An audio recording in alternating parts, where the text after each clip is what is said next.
Hello, and it's Mr. Bully here. Just been given the opportunity to talk to you about one of our parables. This one today is the parable of the talents, and it's taken from Matthew chapter 25, verses 14 to 30. Now, there has been some debate about what's meant by talents. In actual fact, we think of talents, as you can see from this image to the left, that we think of talents as being our skills, our abilities, the things we are good at. In actual fact, in biblical times, when Jesus told this story, what he was in fact referring to was money. It was actually a unit of currency in those days, was a talent.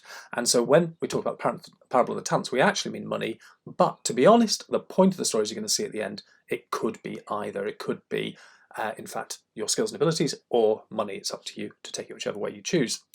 So I have today coerced my children, seeing as this is a parable about three servants, and I have three daughters, into helping me to tell this story. So I'm going to take you through this. I have stolen this idea from Mr. Scar, so I do need to attribute that. Obviously, plagiarism is not a good thing, but also imitation is the sincerest form of flattery. So Mr. Scar, I'm sure, will be pleased to hear that. So I'm going to take you through this parable. Jesus said it's like a man going off on an extended trip. He called his servants together and delegated responsibilities. There you can see the servants all waiting. And yes, by the way, I do wear a suit even at home because obviously my authority is really important at home as well.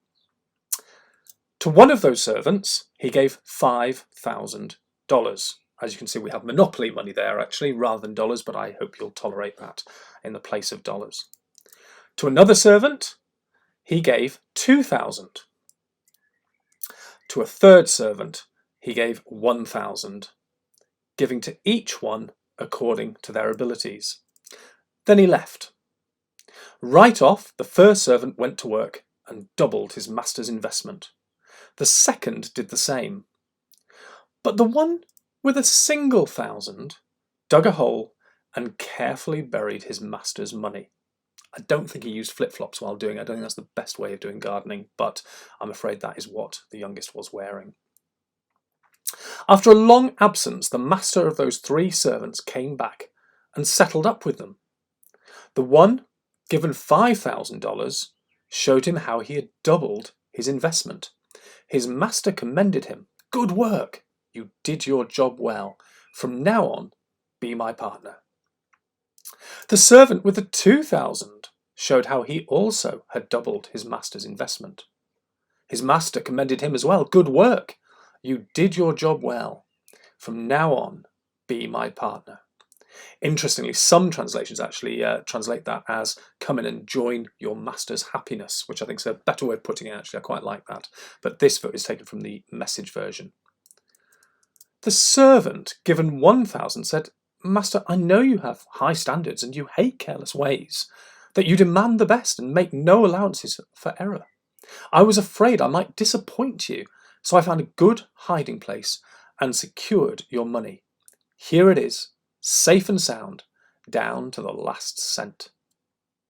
The master was furious. "That's a terrible way to live. It's criminal to live cautiously like that.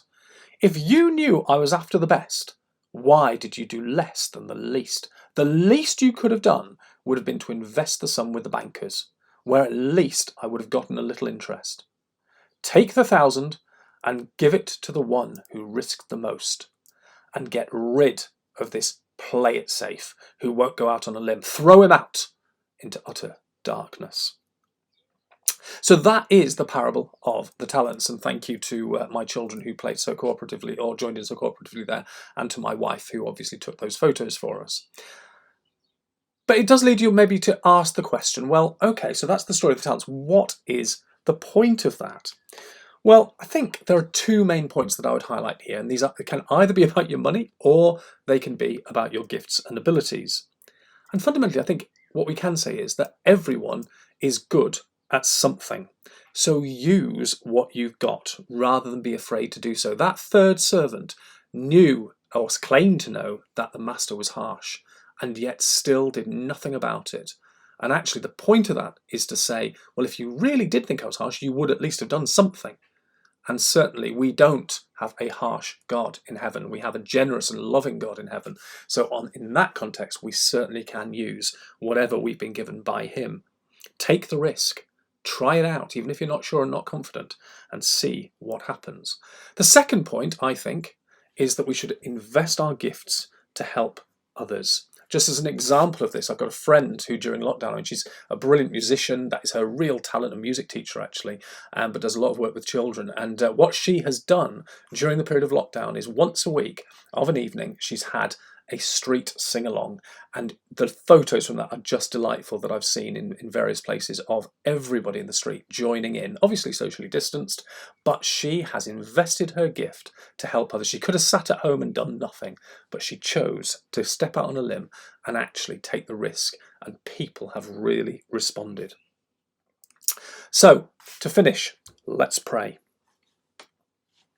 Lord God, help us to recognise what we're good at, the skills and the abilities you've given us. Push us to have confidence and use those gifts rather than ignore them. And let us do so for the benefit of others so that everyone can enjoy that happiness. Thank you very much for listening today. I'll leave it there.